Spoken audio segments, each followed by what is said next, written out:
Welcome to the bird media. నేను మీ Pawan Krishnamurthy.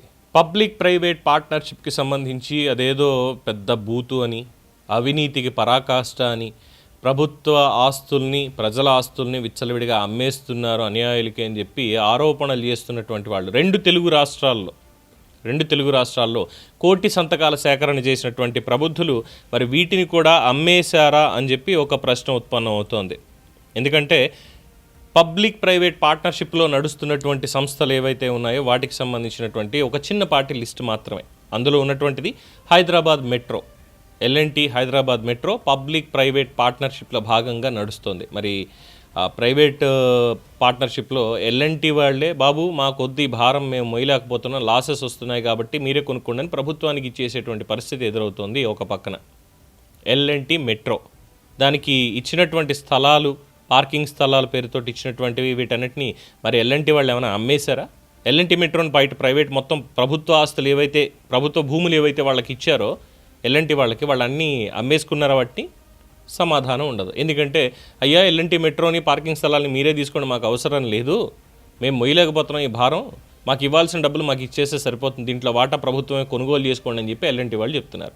So ఆస్తులు ఎక్కడ అమ్మేయలేదు. ఇంకా మాట్లాడితే ఆస్తుల విలువ 1,00,000 కోట్ల పైచిలకే ఉంటుంది. ఇప్పుడున్నటువంటి విలువల ప్రకారం మొత్తం ఉన్నటువంటి ఫేజ్ 1 మెట్రో చుట్టుపక్కల ఏవైతే పార్కింగ్ స్థలాలు కానీ ఇతరత్ర ఏమైతే ఇచ్చారో మేబీ 1,00,000 కోట్లు కాకపోయినప్పటికీ కూడా ఒక 25,000 కోట్లు అయితే ఈజీగా ఉంటుంది. అవేమీ అమ్మేసుకోలేదు ఎల్ఎన్టీ వాళ్ళు, ప్రభుత్వానికే దాఖలు పడుతున్నాయే.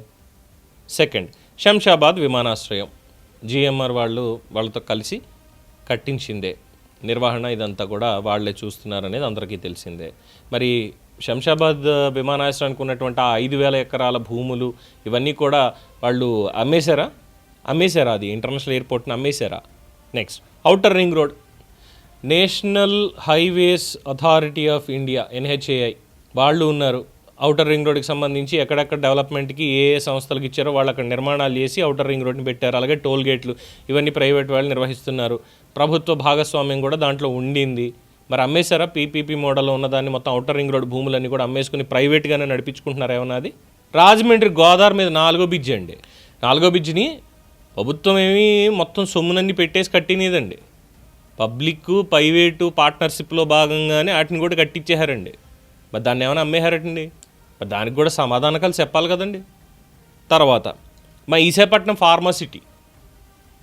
ఫార్మాసిటీ కూడా ప్రభుత్వం కట్టించలేదు, అక్కడ ఉన్నటోళ్ళు ప్రైవేట్ వాళ్ళు వాళ్ళందరూ వచ్చి కట్టించుకున్నారు. మరి దాన్ని కూడా ఏమైనా అమ్మేసారేటి? సమాధానం ఉండాలిగా మాట్లాడేదానికి. తర్వాత 108 సర్వీసులు, దీని గురించి నేను మాట్లాడనండి. ఎన్నిసార్లు చెప్పాను ఇప్పటివరకు కూడా. ఈ 108 అనే సర్వీసెస్ ఏవైతే ఉన్నాయో ఇది ఫస్ట్ స్టార్ట్ చేసింది ప్రైవేట్గా స్టార్ట్ చేశారు. EMRI అనేటువంటి సంస్థ స్టార్ట్ చేశారు. ఎవరు? బైర్రాజు ఫౌండేషన్, సత్యం రామలింగరాజు గారి కుటుంబ సభ్యులు బైర్రాజు ఫౌండేషన్. దీనికి కావాలనుకుంటే మీరు ఆన్సర్ చెంగవల్లి వెంకట గారిని అడగచ్చు. EMRIకి ఆయనే మొత్తం పాపం దగ్గరుండి చూసుకున్నారు, ప్రభుత్వంలో కూడా తర్వాత పనిచేస్తున్నారు మాజీ IAS అధికారి. చెంగవల్లి వెంకట గారిని అడిగితే పూర్తి స్థాయి సమాచారం చెప్తారు. మరి బైరాజు ఫౌండేషన్కు ఉన్నటువంటి దాన్ని ప్రభుత్వంలోకి తీసుకొచ్చి ప్రభుత్వం కూడా మీకు ఇందులో ఉంటుంది అని చెప్పి 108ని మేము రన్ చేస్తామని చెప్పి నడిపిస్తున్నటువంటి దాన్ని పబ్లిక్ ప్రైవేట్ పార్ట్నర్షిప్లో భాగంగానే మరి అమ్మేశారా? వాటిని ప్రభుత్వ ఆస్తులు అమ్మేశారా? తర్వాత ఆరోగ్యశ్రీ పథకం చెప్పాంగా. 108కి సిమిలర్ ప్రైవేట్ హాస్పిటల్స్ చైన్స్ ఏవైతే ఉన్నాయో మీరు ఇక్కడ చికిత్స అందించండి, ప్రభుత్వం మీకు డబ్బులు ఇస్తుంది, అది కూడా ఇందులోకే వస్తుంది, పబ్లిక్ ప్రైవేట్ పార్ట్నర్షిప్లోకే వస్తుంది. అది కూడా హైటెక్స్ ఎగ్జిబిషన్ సెంటర్ మన హైదరాబాద్లో హైటెక్స్ గ్రౌండ్స్ ఉన్నది కదండి. పెద్ద పెద్ద గొడవనీళ్ళు కట్టేసి అందులో పెద్ద పెద్ద ఈవెంట్లు, పెళ్ళిళ్ళు, ఎక్స్పోలు ఇవన్నీ జరుగుతాయి కదండి. హైటెక్స్ కూడా పబ్లిక్ ప్రైవేటు పార్ట్నర్షిప్లోనే నడుస్తుంది. మరి దాన్ని అమ్మేశారా పూర్తి స్థాయిలో? లేదే. కాకినాడ సెజ్, మా కాకినాడ వాళ్ళు దీని మీద బాగా చెప్తారు. కాకినాడ సెజ్, శ్రీ సిటీ, అదేనండి రాజశేఖర రెడ్డి గారు ఈడియోలో చెప్పారు కదా అప్పుడు, పబ్లిక్ ప్రైవేటు భాగస్వామ్యంలో రావడం అనేది చాలా అత్యుత్తమమైనటువంటిది, ప్రభుత్వం మీద కూడా ఎక్కువ భారం పడదు, తద్వారా ప్రజల మీద కూడా భారం పడదు, అందరూ కలిసికట్టుగా అభివృద్ధిలోకి ముందుకు తీసుకెళ్ళాలి అని చెప్పేశారు కదా అప్పుడు రాజశేఖర రెడ్డి గారు. మరి వాటిని ఏమైనా అమ్మేశారా? కాకినాడ సెజ్ని మొత్తం అన్నీ కూడా. తర్వాత విశాఖ బ్రాండిక్స్ అపెరల్ సిటీ, అది కూడా పబ్లిక్ ప్రైవేట్ అంటే ప్రభుత్వానికి కూడా వాటా ఉంది. మరి దాన్ని కూడా ఏమైనా అమ్మేశారా? లేదే.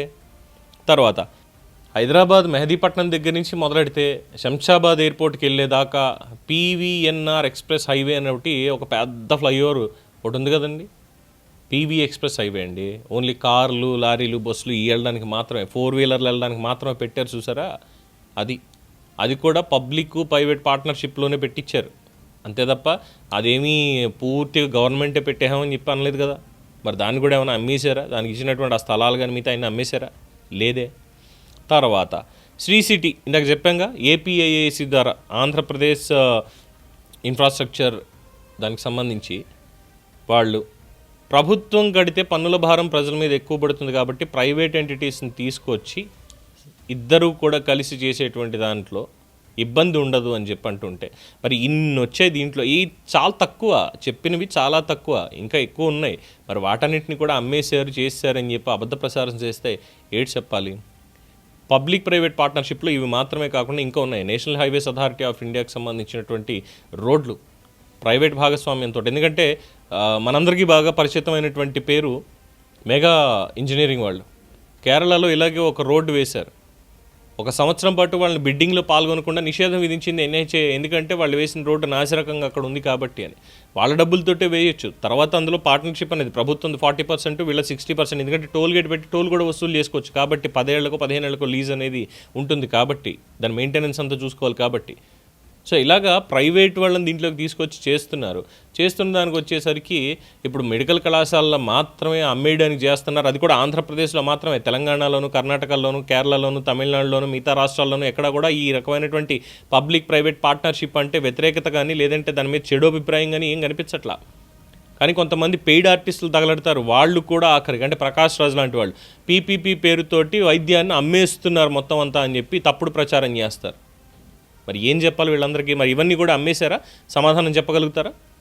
మీ అభిప్రాయాన్ని కామెంట్స్ రూపంలో తెలియజేయండి. చూస్తూనే ఉండండి ది బర్డ్ మీడియా.